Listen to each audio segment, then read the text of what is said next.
Good morning, day 50. Yesterday was a rough day. I broke one of my poles, so I had to get a new stick. I haven't wrapped it yet. First time in 49 days I had some chafing in the underwear. So I had to change underwear and use some Vaseline, and that was miserable. And I had to finish a long day with that. It was a very hard day. The last mile or two was uphill. And very uphill. Everybody, when they got in, was like, oh. So today's a new day. I feel better. It's kind of some rough terrain, but our goal is to get to Catawba. That's like a 2-day journey, and that's where my trekking poles are, so I can get rid of these sticks. And they want to do a 20-mile day today. It's going to be hard on me. Let me show you what I'm walking through, by the way. It's like a wilderness. I've forgotten, oh, by the way, it's trying to rain. But there's not a clear path here. It's like a mixture of rocks and boulders and uphill. Not easy walking, I should say. But anyway, George is coming behind me, and the rest of the group is up ahead. Some of them only have 2 days supply, so they're trying to make it like 40 miles in 2 days. But it's just not easy. There's a lot of big hills these next couple days, but not long after Catawba is a town of Pearsburg, and then after that's McAfee Knob. So that's my next big goal and motivation. But I must say, the first time I ever felt like quitting was yesterday. Just everything was going wrong, and so part of me thinks it could be a spiritual battle because I'm out here come forward to do baptism, and I think it was a way to discourage me. And we're working to find a spot for baptism, and I think maybe that's part of what it was. I came forward to do good, and the evil one is trying to break me down, but we're persevering. But anyway, this is day 50. I can see the sun shining. It is a new day, and there is hope.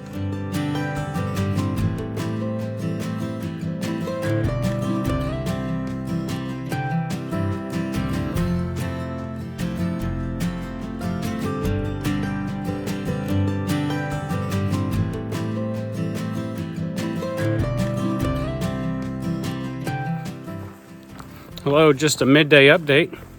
I've done about 8 miles. It's 11:30. So we got 8 miles so far. The group is trying to do 20 today. So that's going to be maybe stretching me, but I feel good so far compared to yesterday. So we'll see how we do. It started out overcast and kind of cold. Now it's turned beautiful. Going a little downhill route right now, and so I'll show you what it looks like. Nice little trail going downhill. It had been rough earlier today, a lot of rocks, really kind of rough terrain, but this is nice, and the skies are blue and the sun's out right now.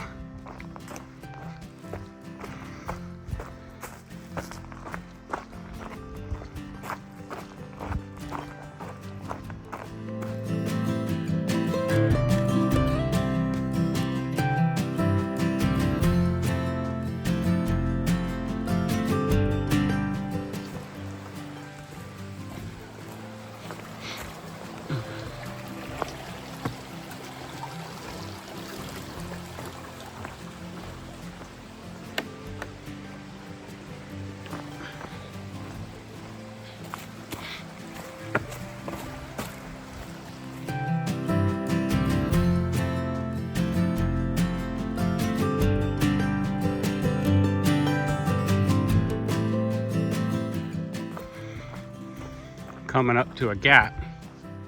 Looks like a camp.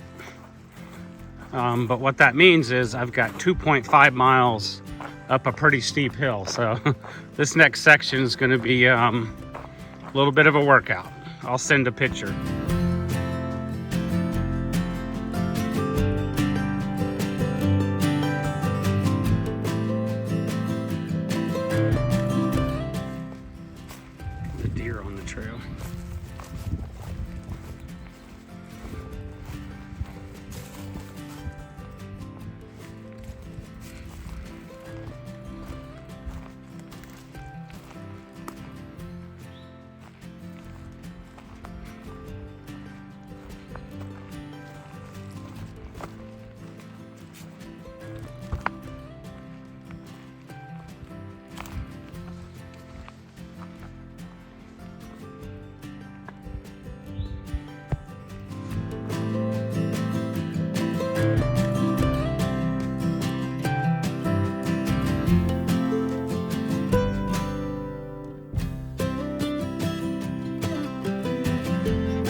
Hey, so I finally made it up and over that.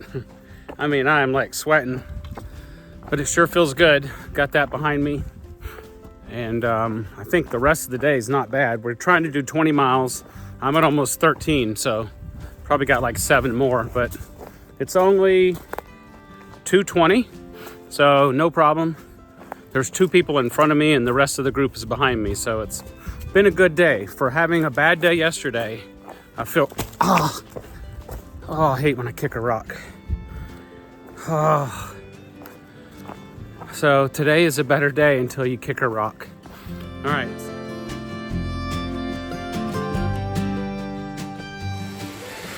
Kind of a big crossing.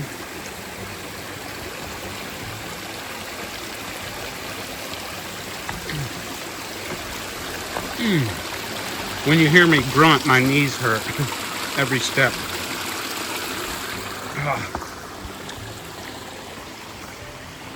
So when you look back, little white blaze there. All right, I'm following 2 other people in our group.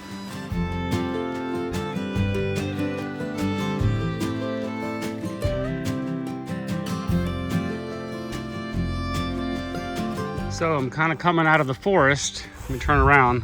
Here's what it looks like. I've gone 17 miles today so far, and I got like, we're trying to get to 22, I think. But anyway, here's what it looks like. I love walking into an open field. It's like, it's that old cow pastures or something. So we'll see where it goes. I'll take some pictures.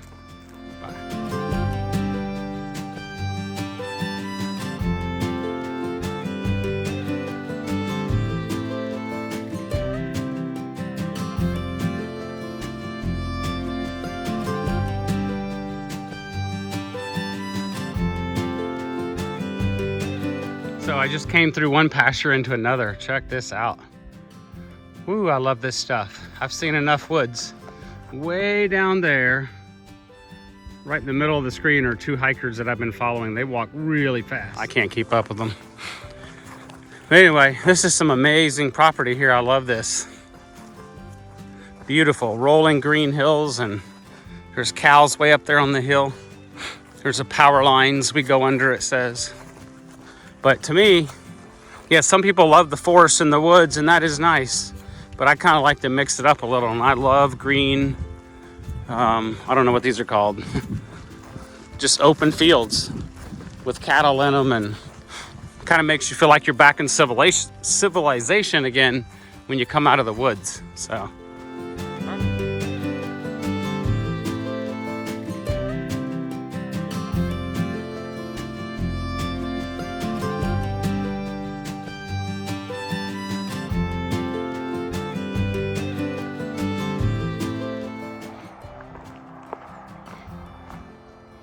There's a deer right over there.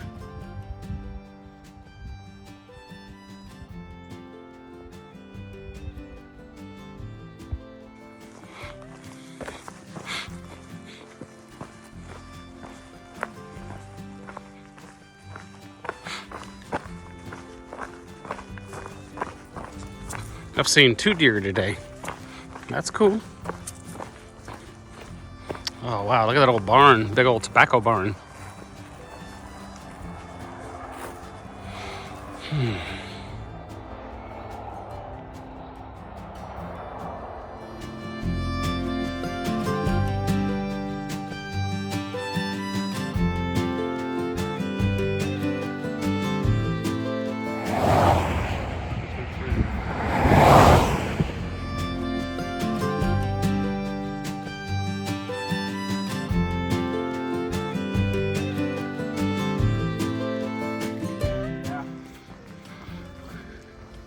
This is the first I've walked through a field like this, when they're blooming. I think the next town I'm gonna go to, I'm gonna stop at a little hardware store and pick up some tape and start pressing flowers.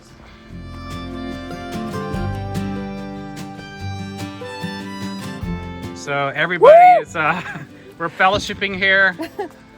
There. We got tents set up. We're beside the road. We're making a hiker party. It's not So.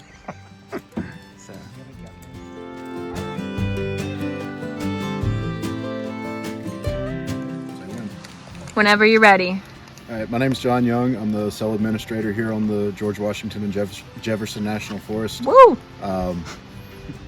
When we have a brush fire that gets out, this was a prescribed fire, it got out. To stop fire, there are 3 legs to the fire triangle. Those legs are fuel, air, and heat. The heat is the fire itself, so that's kind of hard to get rid of.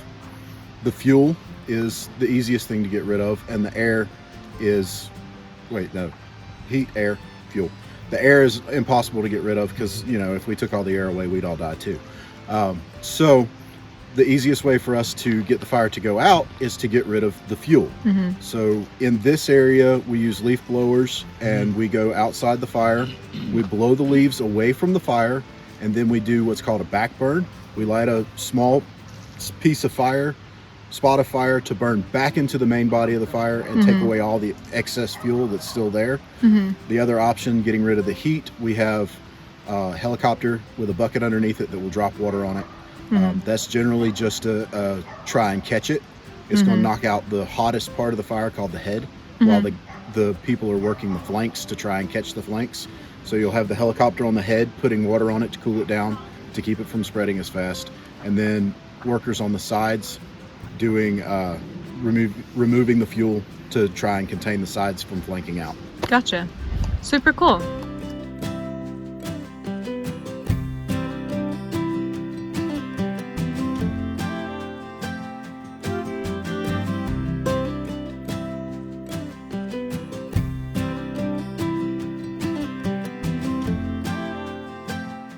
All right, as we said, the Forest Service's oversight is our blessing. We got to go get snacks, pumpkin pie that we didn't bake, so if we have stomach issues tomorrow, we'll know why.